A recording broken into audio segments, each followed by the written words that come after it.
Question number 3, सिद्ध कीजिए कि निम्नलिखित संख्याएं अपरिमेय हैं। हमको 3 संख्याएं दे रखी हैं, पहली, दूसरी, तीसरी। तो पहली हम सॉल्व करते हैं। पहले का उत्तर बिल्कुल वैसे ही जैसे पहले किए थे। माना 1/√2 परिमेय संख्या है। तो बिल्कुल हम लोग वैसे सॉल्व करेंगे, ठीक है। इसमें हम लोग लिखेंगे कि जब 1/2 बराबर परिमेय है तो किसके बराबर होगा? 1/2 के। और यहां पे शर्त क्या होनी चाहिए? ए व बी का HCF जो है वो कैसा होना चाहिए? का HCF 1 होना चाहिए। क्या होना चाहिए? 1। और बी क्या होना चाहिए? 0 नहीं होना चाहिए, ठीक है। बटे में 0 नहीं होना चाहिए। ये लाइन लिखना आप सीख लीजिए, ठीक है। इसके आगे की लाइन क्या करते हैं? अंश बाहर पलटने पर क्या करते हैं? इनको पलट लेते हैं तो और सरल हो जाएगा हमारा। या उलटने पर लिख देते हैं, उलटने पर। या आप लिख सकते हैं अंश बाहर पलटने पर, ठीक है। जैसे आपको सही लगे आप वैसे लिख लीजिए। √2 ऊपर चला गया, बटे में 1 नीचे आ गया, बी ऊपर चला गया, 1 नीचे आ गया, उससे कोई फर्क नहीं, क्योंकि HCF क्या है? 1 होना चाहिए, ठीक है।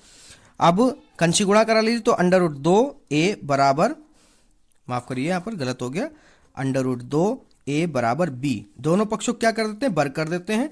या वर्ग नहीं भी करते हैं, यहीं पे छोड़ देते हैं। क्या करते हैं बच्चों? यहीं पे छोड़ देते हैं और सरल आपको क्वेश्चन बना देते हैं, ठीक है। कैसे बनता है?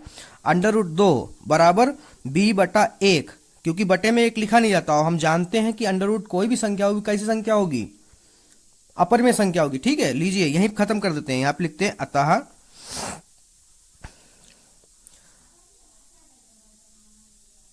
हमारी कल्पना विरोधाभास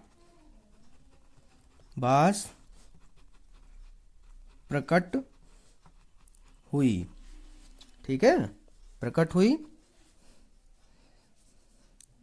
इस कारण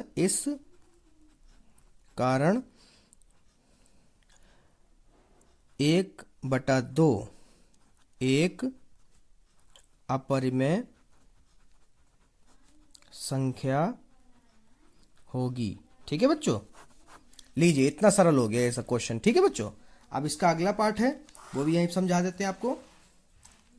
जो दूसरा क्वेश्चन है, थोड़ी सी वीडियो लंबी हो जाएगी, कोई बात नहीं, इतना चला लीजिए आप भाई, ठीक है। तो बच्चों इस क्वेश्चन में हम कैसे करते हैं, क्योंकि आपको ये लाइन अभी तक याद हो गई होगी तो हमने पहले से ही लिख रखी है, ठीक है। तो इसको आगे सॉल्व करते हैं। जो ये 7 दिख रहा आपको, ठीक है बच्चों, ये 7 जो है ये गुणे में है।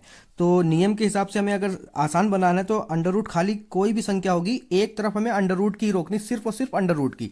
तो यहाँ पर 7 हमको गुणे में है, उधर भेज देते हैं। a/b, ये 7 गुणे में था, इधर आएगा बटे में हो जाएगा, ठीक है। तो यहाँ पर हम लिखते हैं, हम जानते हैं कि √5 एक अपरिमेय संख्या है। इसलिए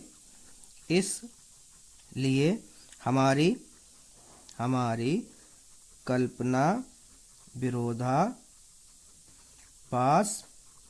प्रकट हुई। अतः 7/5 एक अपरिमेय संख्या है, ठीक है बच्चों। अब आप सोच रहे होंगे सर ने इधर अलग हिंदी लिखाई और इधर अलग हिंदी लिखा दी। तो हिंदी में आप थोड़ा बहुत चेंज कर सकते हैं अपने हिसाब से, ठीक है, मगर क्लियर होना चाहिए कि हमने जो माना था वो हमारा विरोधाभास प्रकट हुआ, जिसके कारण हमारी जो संख्या थी हमने परिमेय मानी थी, और यह क्या हुआ, जब विरोध हुआ उसका तो अपरिमेय हो गया। सेम यहाँ पे भी वही समझाया, ठीक है। आप अपने प्रश्नावली 1.2 का आखिरी सवाल 6 + √2। तो सबसे पहले हम लोग सभी सवालों की तरह माना 6 + √2 एक परिमेय संख्या है, जिसमें परिमेय संख्या का नियम क्या कहता है कि ये 6 + √2 बराबर होना चाहिए 1/b के, जहां शर्त होनी चाहिए a/b का HCF 1 और b जो है 0 नहीं होना चाहिए, ठीक है। तो इसमें क्या करते हैं, √2 बराबर a/b, ये प्लस है, उधर जाएगा माइनस हो जाएगा, ठीक है। तो यहां पर हम फिर लिख देते हैं सही से कि अतः a/b -6 एक परिमेय संख्या या परिमेय संख्या है, परंतु हम जानते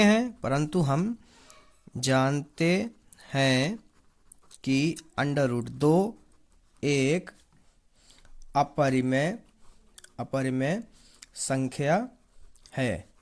अब हम आपको पीछे बता चुके हैं कि अगर एक परिमेय है और दूसरी अपरिमेय है तो वो अपरिमेय ही हो जाएगी, ठीक है, क्योंकि इसका ही हिस्सा हमने दूसरी तरफ भेजा है तो ये अपरिमेय ही था, तभी तो उधर गया, ठीक है। अगर कोई भी डाउट हो तो आप कमेंट में बता सकते हैं, हम आपको क्लियर कर देंगे, ठीक है। तो यहां पर आगे हम लिखेंगे, इस कारण